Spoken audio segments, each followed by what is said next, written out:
Now, the sanitary pad vending machine, the first of its kind on the African continent, was launched by OGL and Menstruation Foundation in Cape Town earlier this year. The machines, which dispense a pack of sanitary pads and are situated at various schools, are sponsored by various corporate organizations. Following a successful launch in Cape Town in April, the project was extended to KwaZulu-Natal in August and in Gauteng in the month of October. It has now gone beyond the South African borders following the launch in Lesotho this month.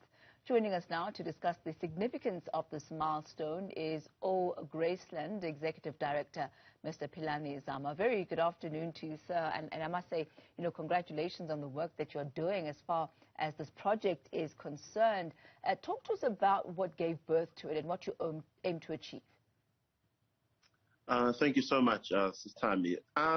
So when we started the sanitary pad vending machine between two organizations that believe, and it's the mantra of Menstruation Foundation that always says, stronger together. And so we realized instead of working apart, as much as our focus are basically the same, but like in different departments, but we could do so much together. And so through that, we realized that handing out sanitary pads is good and great, but we need a sustainable model.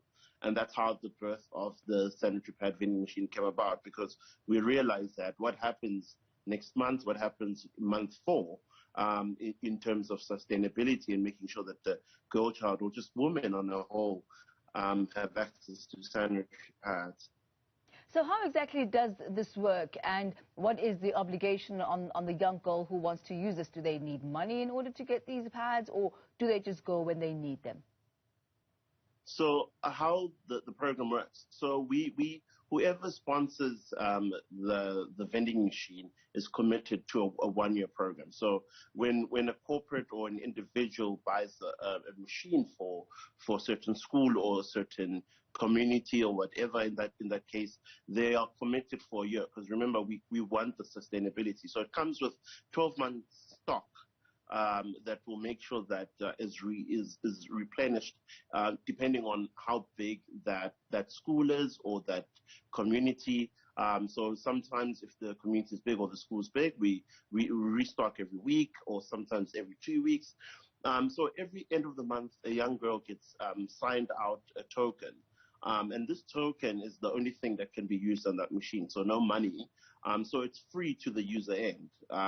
But the commitment of those who have seen our work and have wanted to help and contribute towards the work that we're doing. And then that's the only monetary flowing, is that because the machine does cost money to make, and also stock does cost money.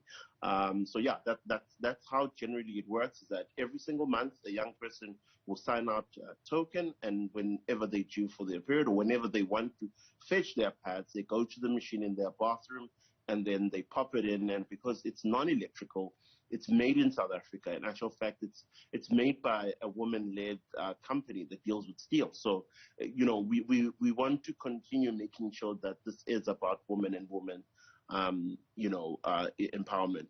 And how many of these vending machines do you currently have around the country? Well, we've done 22 since April, and there's also a couple that are ordered already for the new year. Many partners have committed to buying a couple of more for the new year. So we have 22. We have 2 in KZN. We have 3, I think, in Johannesburg. We have about 14 in Cape Town, and then 2 in what we call the shelter. And who are your typical partners in this endeavor? So, like the likes of MTN have come on board. They've bought a couple of machines. We've got major corporates. I can't think of all of them that have come on board, that have believed in the work that we're doing, and also individuals. Individuals have said, listen, I might not be able to afford maybe the 33,000 Rand one, or the 58 or the 88, but I can contribute. Here's 11,000. And that is a contribution towards a machine or stock for that year. So we'll end up collecting small amounts eventually it creates a machine and we can put it into schools. And then you got your big guns of corporates and just people that have the money that say, listen, like the other day we had someone saying, well, buy 4 of your platinum machines, which each machine costed 88,000. And those are those incredible people as well that just say, listen, we're standing behind you guys. We believe in the work that you're doing. And talk to us about you spreading your wings. Not only, are you in KZN, in Cape Town, in various parts of South Africa, but now you're going beyond South Africa's borders. How did that come about? To be honest, it never came to our mind. Actually, when we started off in April, we launched the first machine.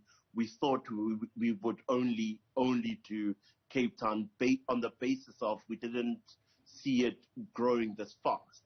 But I remember after the 3rd or 4th machine, we got a call for Durban.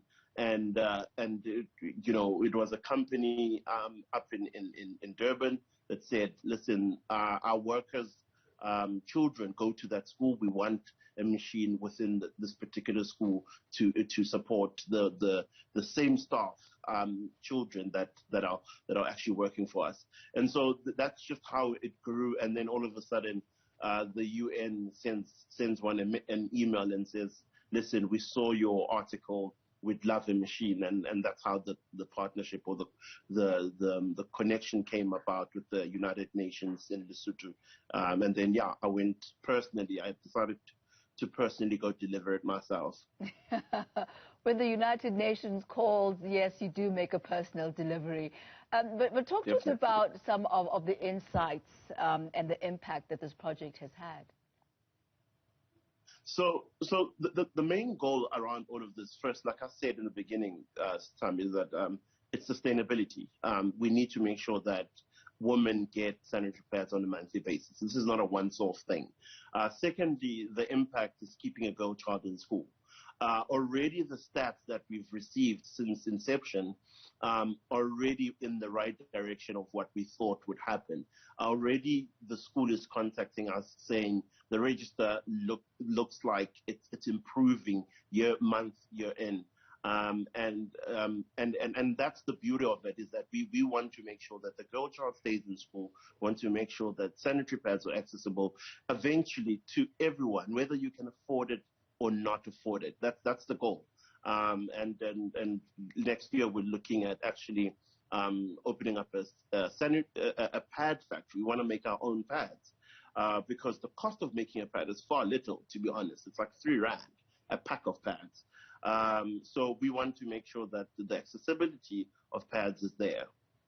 I'm quite interested. I mean, if you look at the name of the Menstruation Foundation, you are from Graceland, and then there's the Menstruation Foundation in Cape Town as well. It looks like it's men involved in this project, or is it both genders? So the people at the helm, like for example, when I started off for Graceland, I did, and it was just something that I needed to do. I was raised by a woman, and so I know when you impact a young person with opportunities, or young woman for that matter, with opportunities, they're more likely to help another community versus just the next person. It's just the nature of caring and just who women are. But as much as it's held by me, my board is made up of women. I can't take decisions, as if I know it all. I mean, I might know the sector, but the anatomy of just how women think and how women are and how to further impact them in the work that we're doing needs women. So our board is made up of women and men, of course, and then with Menstruation Foundation as well, as much as Sivngesi and Morris Passon co-founded the organization. I think they're the only 2 men, to be honest, on their directorship. The rest are women, including like the likes of Babalo Elaja, who's the women's Springboks captain. There's a couple of women. So it's a mixture, but we did make sure that we have more women in this versus just men, saying we want to help. Yes, we want to help. We don't want to save. Beautiful. Thank you so much for the work that you continue to do and continued growth and strength on this project. Certainly very much needed in schools around the nation. That's Mr. Philani Zama. He's the Executive Director of O Graceland. Thank you so much for your time, sir.